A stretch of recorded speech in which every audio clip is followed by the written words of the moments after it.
first of all, thanks for having accepted our invitation to come to Porto Alegre, to come to our school.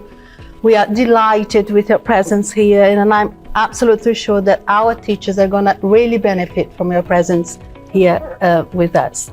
I'm Sarah. I work at the Museum of Natural History in Oxford at Oxford University, and I look after the learning team. So our team are responsible for all of the face-to-face engagement of people who are very young to people who are very old, and we divide that up into different sections. So Chris does part, I do part. We have another 2 colleagues that also work in our team, and it's a wonderful environment to work in.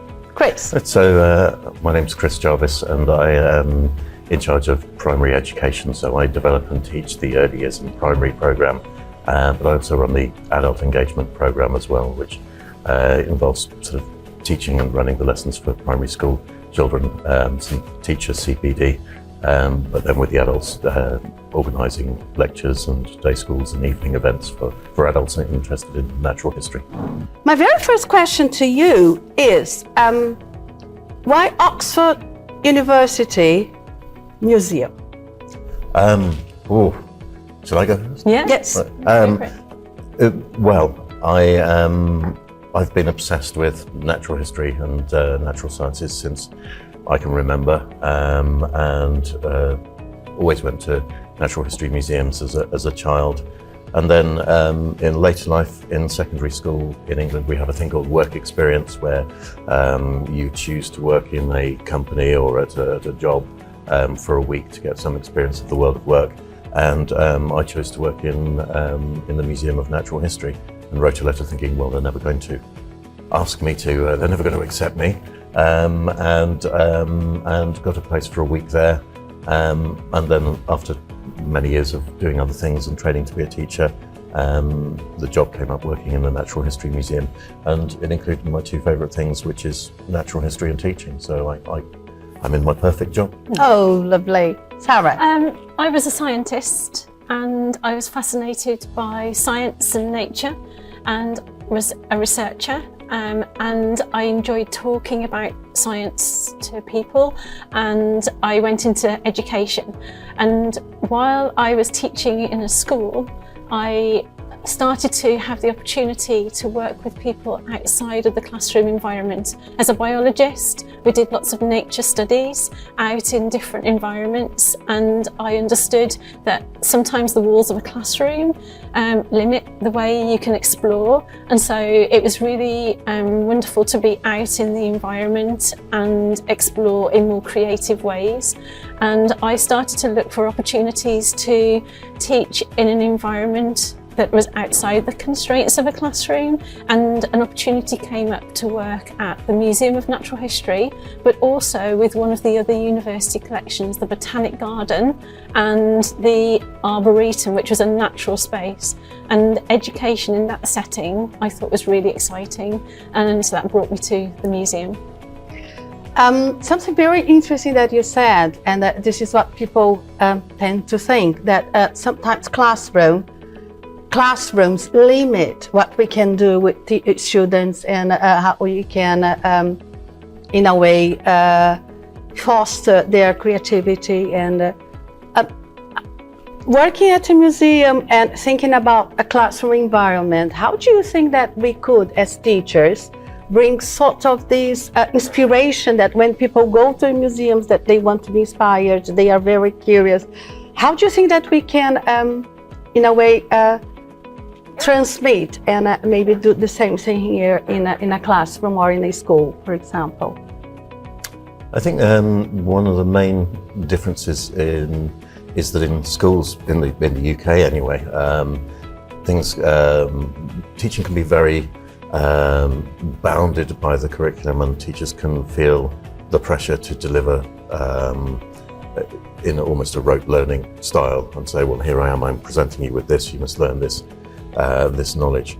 Whereas in a museum, it's interesting when children come in, they immediately gravitate to their own interests and start asking all sorts of random questions about things that they see that they are interested in. And so it's a lot more reactionary a way of teaching, and teaching to those children's interests. So they might see, they might be studying dinosaurs, but they might see a polar bear and start saying, wow, you know, what's that, where does it come from? And I think bringing that reactionary thing, or not being afraid of that reactionary method of teaching in the classroom, I think is a good step towards that mixing of the two styles.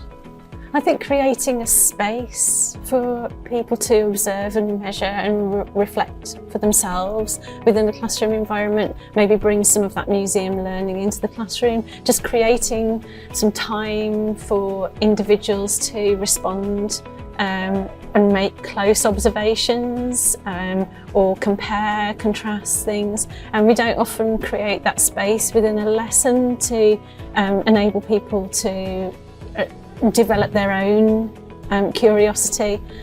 So that, I think that's probably how we bring that into the classroom. And possibly within that space to just think about how you're giving time for playing with concepts and ideas before questioning and before looking at why things happen.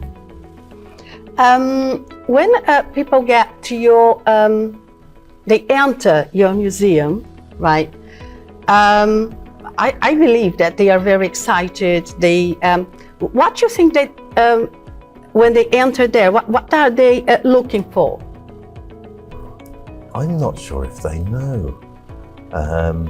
I think everybody comes with a preconception of museums. There are children that have never been to a museum where their preconception might be, it's like night in the museum and, you know, the dinosaurs will come alive. But then there are other people who are taking around museums a lot and have certain expectations where they will see a dinosaur and they will see various things they're comfortable with.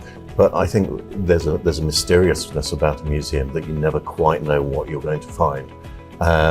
And I think that mystery is part of the motivation for learning, that what's going to be in there? It's almost like a mystery present or a box that you're going to open and something good is going to come out of it. But surprise element. Yeah, there'll be a surprise.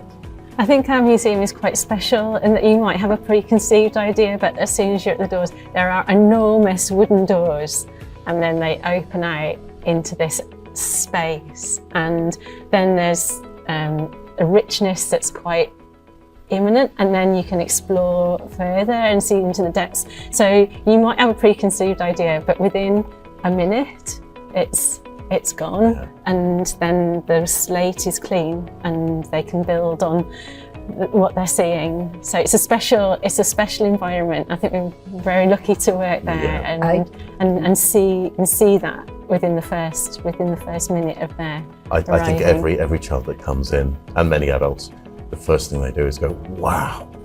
And our front of house staff that greet people, you know, one of their favourite moments is opening the doors and seeing that reaction as children come in. Do you happen to have any kind of survey or, you know, after their visit? Because they enter very much motivated. And how do you measure their motivation when they leave the museum? Do you do that? Do you have this? That's very, very hard to measure. I'm not sure if we have any post-visit evaluations apart from on certain projects. Yeah, we're kind of tied up with like, did we meet your expectations? Mm-hmm. That's the question. Mm-hmm. That's the question we ask ourselves. Did we meet your expectations? Did we develop learning? We asked teachers, did they develop the learning in the way you expected or beyond your expectations? But we don't measure motivation of individual students. I don't know how you capture that in a meaningful way with people that you don't know very well. Because when people do surveys and they don't know you don't have that relationship, they often write what they think you want to hear. And as we're not their teachers, it's quite difficult to evaluate that honestly and say for sure, hand on heart, is that the motivation without that long-term relationship with students. So it's a real challenge to get that meaningful information. Yeah, but maybe, I don't know, just an idea, right? So when they leave, if they could just write their takeaways. Yes. Just for you to know, because through their takeaways, you may have an idea about, you know what, that experience was like for them? We have evaluated certain projects, and we have sent out evaluation forms which ask those questions, and they're generally positive. There are, of course, I mean, two of my favourite feedbacks from students where we asked the question in one project, did you enjoy your trip to the museum today? If you were to tell somebody else about the museum, what would you say? And one of them replied, it's the best place ever, with lots of exclamation marks. But the other reply was, it's okay, not bad to visit, especially if it's a rainy day. And I thought somebody didn't have a very good day today. We often ask questions. We divide it up into, did you learn anything new or surprising? Did you change your mind about anything? Oh, this is very interesting. Did you learn a new skill that enabled you to do? So we ask those kinds of questions, and that's interesting in their response to that. But I suppose how we use that to inform what we do next time. We kind of use it to report and evaluate the success of that project, but maybe not in a formative way. But it's about knowledge and understanding, attitudes and values, and skills. So we collect that kind of information. Yeah. This is very important because, we know that knowledge doesn't make a person experience, right? So it's just through reflection that experience comes, right? So then it's good, it's good. How can scientific research be integrated into a teacher's pedagogical practice on a daily basis? On a daily basis?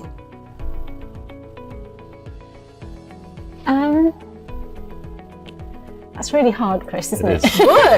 It's a really good question. I think creating an environment where you can test out an approach and not be afraid to backtrack on that if you don't think it's successful, but try a range of approaches and be aware that sometimes you serendipitously, fortunately, land on something that is really fruitful and productive, but enabling to have an experimental approach with planning lessons, with delivering lessons, with evaluating, trying a range of approaches within your planning. I'm not sure if there's anything else really to that I can add on that. I mean, it's that reflective, giving it time practice. to have time to to sit and think and reflect on your practice. Yeah, that reflective practice bit that I think is important. Good.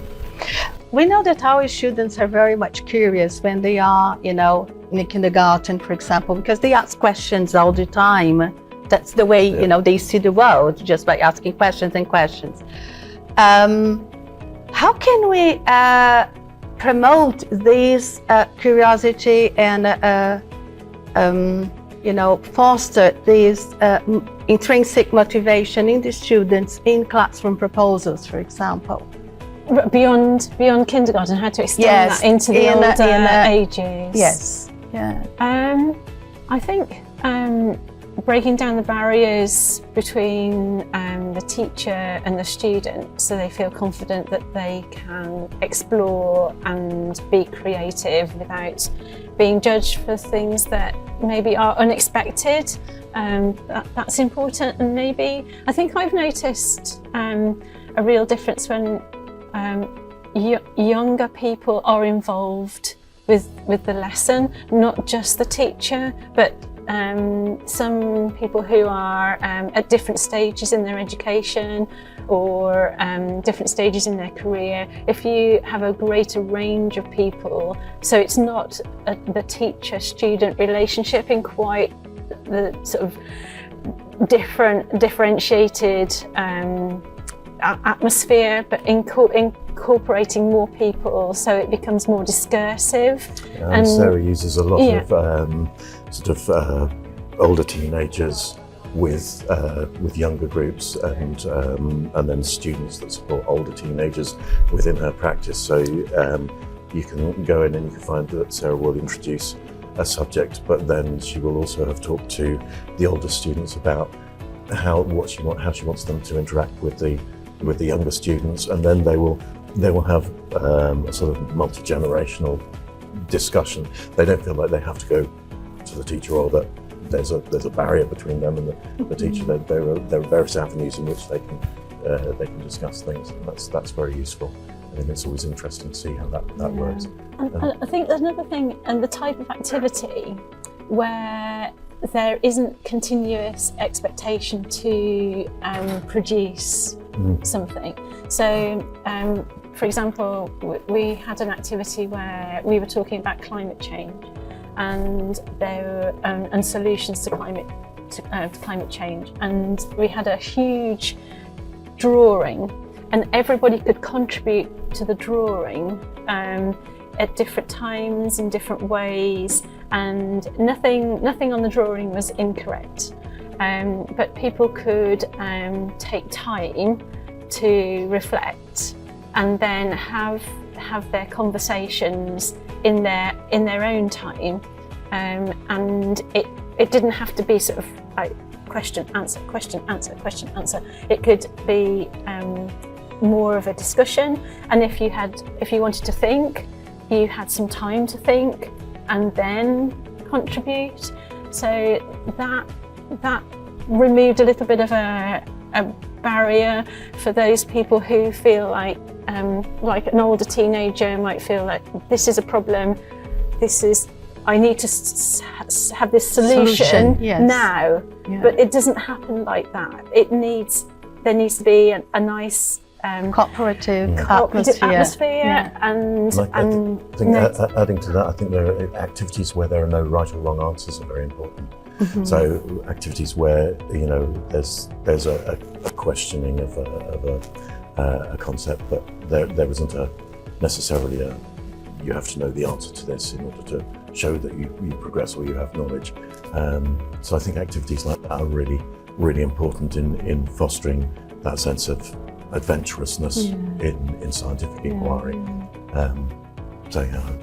This is a very good point, because in class, although we know that making mistakes is part of the learning process, everybody knows that, but sometimes it's so difficult to apply these belief in class, because the teacher is there, and he or she needs to delivers his or her lesson, right? And they are always trying to find the very first right answer somewhere there, and then they just pick that right answer and then they move on. And the others, they're just, they don't maybe participate because they are also maybe afraid of making mistakes, for example. So what is the role of making mistakes in this whole process of being interested, of being curious? And I think providing a safe space where actually it doesn't matter if you make mistakes is important, and that can be with a concept where you're experimenting with things. So it can be in an abstract concept which is not directly tied to an outcome that matters. So we occasionally teach about materials and their properties, but we do it in a very imaginative space or concept where we challenge the children to build traps to catch a dinosaur. And we say, well, you have to choose your dinosaur. We're going to send you back in time. Here are a load of materials. Play with the materials. You have to build us a trap to catch your dinosaur. And they can build it in any way they want, but in essence, they have to think about the properties of those materials, whether they're weak, whether they're strong, whether they're flexible, whether they're, and this includes the liquids as well, whether they're viscous or whether they're runny. There's no right or wrong outcome to it. But the whole lesson is really talking about, well, what would happen if I used this? And, would that be too strong? Would it be too weak? And the nice thing with it as well is you can extend it continually as well and say, well, that's great, you caught your dinosaur, but how are you going to lift it, onto the back of the lorry, or how are you, and because it's in a completely make-believe, imaginative space, again, there's no real pressure on it being right or wrong, and there's also, there's not really a focus on how does this material work, what do you know about this, will it, it's a way of playing with the learning objectives, really, which they can very much guide themselves. I don't think I'd use the word mistake when you're exploring. It doesn't using the word mistake doesn't seem relevant with an exploration. So an investigation I would do with maybe 15, 16-year-olds is maybe look at a fossil bird and think, this bird was from millions of years ago and nobody ever saw it fly. But can we look at the bones and think about birds today and work out from modern birds and the proportions of their bones how this bird flew? So we might spend some time then looking at bird bones and then trying to work out, is there a pattern? That birds that glide have this pattern, birds that soar, birds that flap have this pattern, and we found there was no real pattern. So you might say, well, that's a mistake. To go down that avenue that came to a dead end, that was a mistake. But we wouldn't use that word mistake, because it's just because it's explore. Yeah. We're just exploring, and then we come back from that. Maybe bird bones are not the most important thing. Maybe the size of the bird is important. Is there another pattern to explore? And that might also come to a dead end. And I think when students meet someone who is not their teacher, who is a researcher, and the researcher explains that this is their process, this is how they explore the world. It's not with a fixed answer in mind that you are successful or unsuccessful at meeting. It's a way of structuring your exploration. That is the skill to learn, to structure your exploration, and it might come to a dead end, but it's not a mistake. It's because mistake and exploration, those two words don't go together. So I think meeting researchers reinforces that. That's what you're here for. Good. How can we engage students to observe in this fast world nowadays? I'm sure you have lots of ideas as well, but I think maybe start with something that's easy to do. So if you have 10 things, it could be museum objects, it could be in a lesson, it could be pictures of different things relating to that subject. Start with something easy. How are these things the same? How are these things different? And that's kind of, there's no right or wrong answer. It's a very simple question. People feel confident that they're able to do that, and they're looking and they're comparing and using that idea.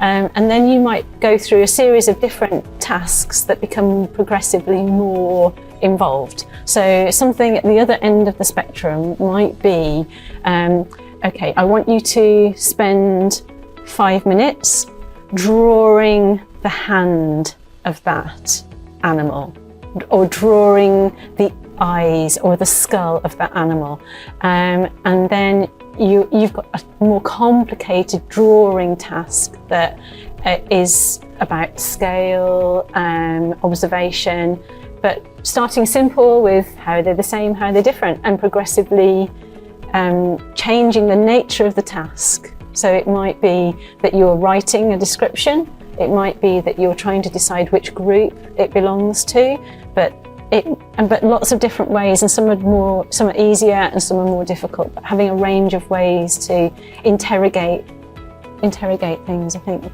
Yeah, I think I did Sarah's comments there as well with drawing. Sometimes it can be quite an intimidating task in itself.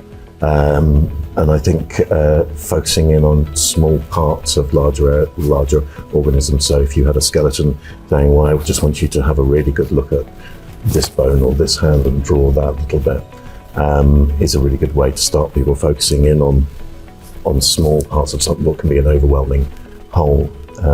something. I think the other thing is the language of observation as well, and giving children the time to, or helping them to learn the language of observation in terms of explaining what they're seeing, or what they're smelling, or what they're feeling as well. How can teachers themselves be encouraged to have an investigative spirit so that they can act as researchers in their own pedagogical practice? I think feeling confident that the research is based on something real, because sometimes you're presented with things that you're not confident that this is really the best way to do something. So sometimes sharing an investigation where they can explain to the children, well, they don't know about this thing as well, something unknown to them. So they might have an inquiry about, well, how many worms do you think are living in the soil out there, or which we don't know. How many insects do you think might be on a tree? How could we find out? Yeah.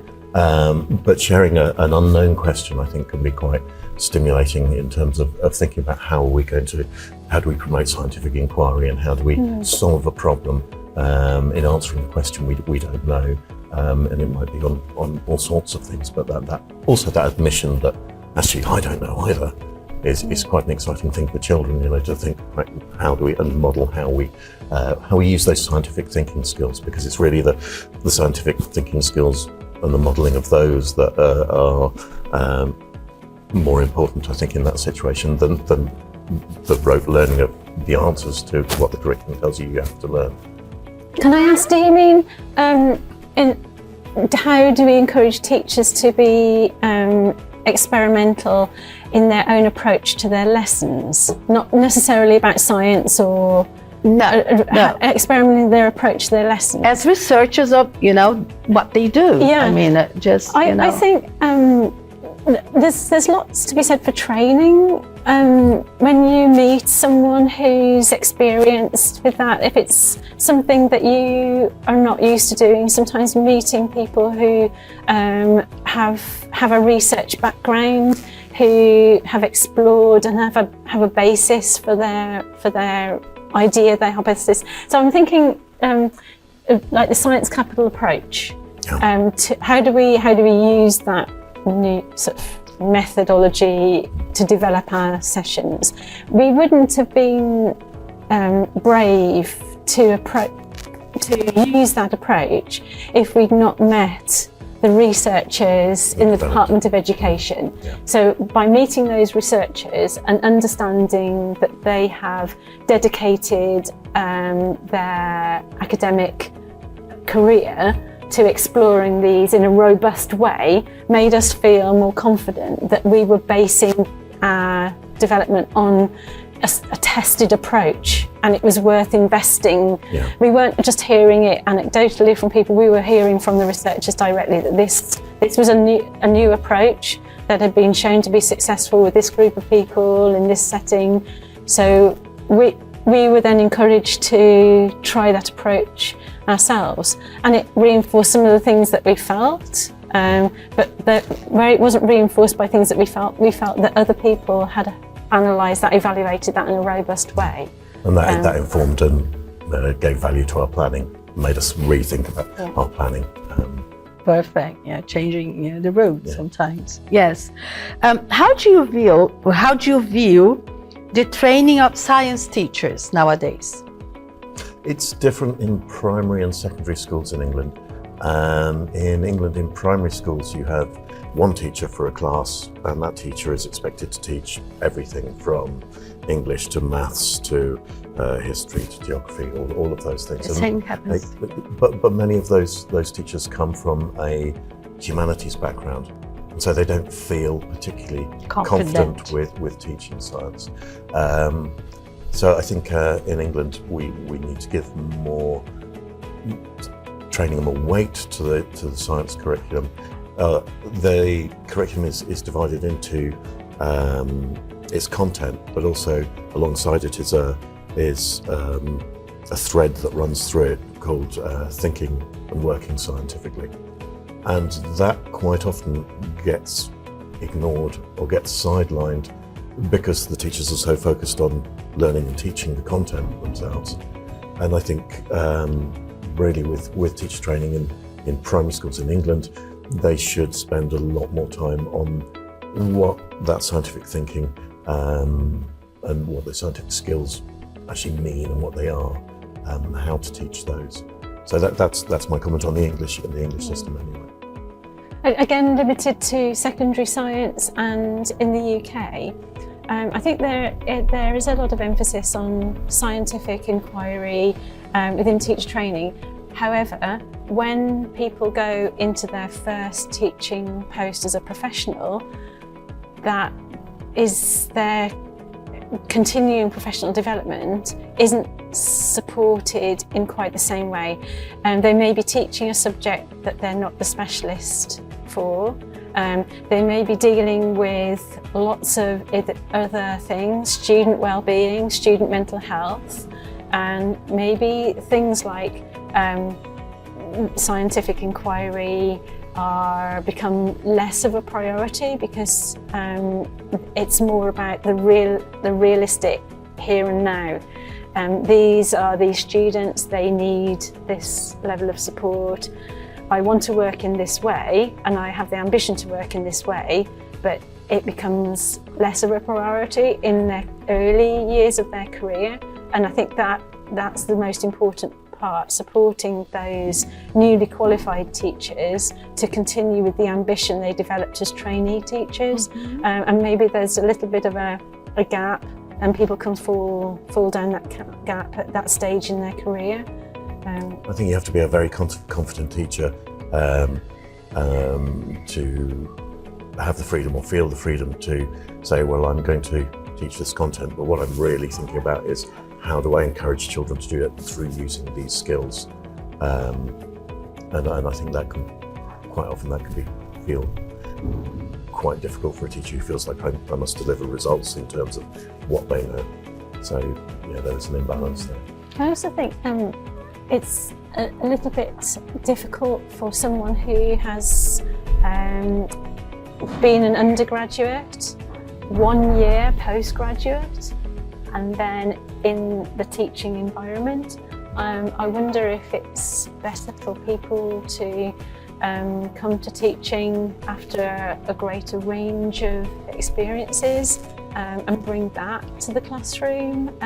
I feel sometimes it's a conveyor belt of professional training that maybe is a bit less successful. But it's a bit like politicians.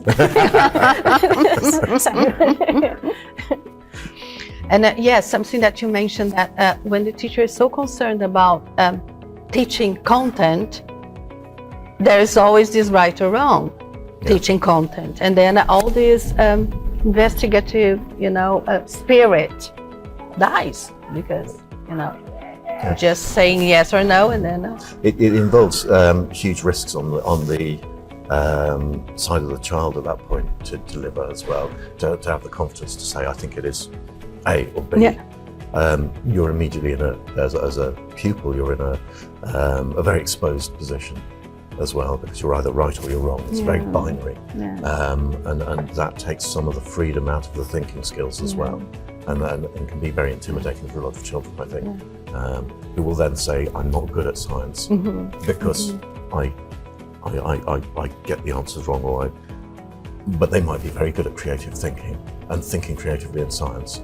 They might be very good at imagining ways of experimenting or observing, but because the onus is on being right or wrong, it can become a very risky place. And I think in science teaching, we have to promote environments where there's a risk-free discussion going on, or there's a risk-free engagement with science and with learning. Risk-free, this is, for me, it's the key word. But I think in the UK, I don't know if it's the same here, but if you have a student who is studying and is ambitious, they want to know what's right and wrong, and trying to say it doesn't matter. Yes, it does to them. Yeah, they want an A. And this is how. But it may be that they're experiencing this for the first time, and it's unfortunate that they may not value things that can't be compartmentalised as right and wrong. They might find that frustrating. Or maybe there's a case for building up lessons, some of which are right and wrong content lessons, and some of which are just more playful. So you might spend a lesson doing an experiment. You might experiment with a plant and some equipment and have all of these lovely experiments, and the experiment produces all of these amazing results, and at the end of the lesson the student might say, well, what is the answer? What is the answer? Because that's what I want. At the end of the day, I want the answer. That's what I want to write down. So it's about making sure the student values the exploration they've had as well, and sees the value of that. Have you ever had any contact with Brazilian students in your environment? No, apart from last year when you were kind enough to invite me online to meet your students for the Alice your Alice project, which was lovely. But apart from that, I haven't really had any experience with Brazilian students. How does the museum, your museum, communicate with the teachers' research and pedagogical proposals? We run regular teacher training days. So we have several models in primary. So we give an annual lecture to one group. And we also have trainee teachers come in, and we show them around the museum and explain to them the way that we teach and learn in museums. We also have another project where we have placement students that come in and spend several days with us, and that involves looking at learning outside the classroom. So we look at the theory behind object-based learning and how we could integrate it into the classroom, but we also look at how you manage school trips and how best to work with groups and adults when you're in an unfamiliar space, and how to promote those questioning skills. So we run those at primary, and occasionally do some teacher training as well for established teachers. And at secondary. The same secondary. We're invited into the museum, but really as trainee teachers. We have some CPD sessions for special projects. We ran a special project based around British insects, and it was giving teachers the confidence to go out into the environment and identify insects so that their students could devise their own questions and use those skills to identify what they were looking at, to explore their environment in a scientific way. So we ran after school CPD sessions, career development sessions for primary and secondary teachers, but themed around British insects. So it was seeing the project that we had at the time, which was all about promoting British biodiversity, and using that as a platform to work with teachers. So it's kind of project-based to some extent. Last night you mentioned, remember when I asked you, I asked everybody, a characteristic that really brought of their personality, your personality, our personality, that brought them and us there. You mentioned fun and you mentioned curious. Okay, could you just say why now? Why fun for you? What is it important in your? As a primary teacher, I specialised in learning through play, and I think that play is one of the ways in which we've evolved to learn, and that by play I mean risk-free, multi-sensory exploration. In terms of learning. So I think it's in England anyway, we have a very strong division excuse me, between what is work and what is play. And the idea is that it's quite often seen that play is worthless and unproductive, although it's fun, and it's what children do. Work is productive, but it's also painful and unpleasant, and that's what grown-ups do. And there is this horrible dichotomy which suggests that you can't play at your work and enjoy yourselves and be productive and enjoy your learning, because that's, it's playing, it's enjoyable, it's not, it's not serious, it's not what grown-ups do, it can't be productive, and I think that's a wrong approach to take in life. I think we should play at our work and work at our play. We should enjoy what we do, and we become much more productive and enjoy our lives much more. Absolutely, yeah. Being curious, I'm invested in the things I'm curious about. It's personal to me, and I find that motivating. And I think if other people are able to find the things they're curious about, they're invested and it's motivating, and that extends what you're able to do, and you can navigate the troughs and the peaks if you're motivated, and your motivated is personal, it stems from your curiosity. So being able to foster that in other people, I think is key to how I work and what I do. Do you remember my word? I'm trying desperately to remember what did you say? I think I was concentrating on the next question at the other time. I was thinking, I hope I haven't said anything wrong. I know you spent a lot of time talking about development. Development, yes, development. It was not the word. No. My word was, my adjective was courageous. Courageous, of course, yeah. And I am very much courageous. I'm talking to two brilliant minds here, and who am I to be talking to you? We're inspired by you. We're inspired by all of you. Lovely, I think lovely. that courageousness again is that sort of you take a risk. You've taken a risk by inviting us here. And you took by coming here. We're the worker bees. We're not the queen bees. We're the worker bees. You are. Thank you very much. It was a real pleasure to be here with you and then learn so much from you. Well, thank you, Luciane. Thank you. It's really an absolute kind. pleasure. It's very kind of you to invite us. Great honor. Thank you.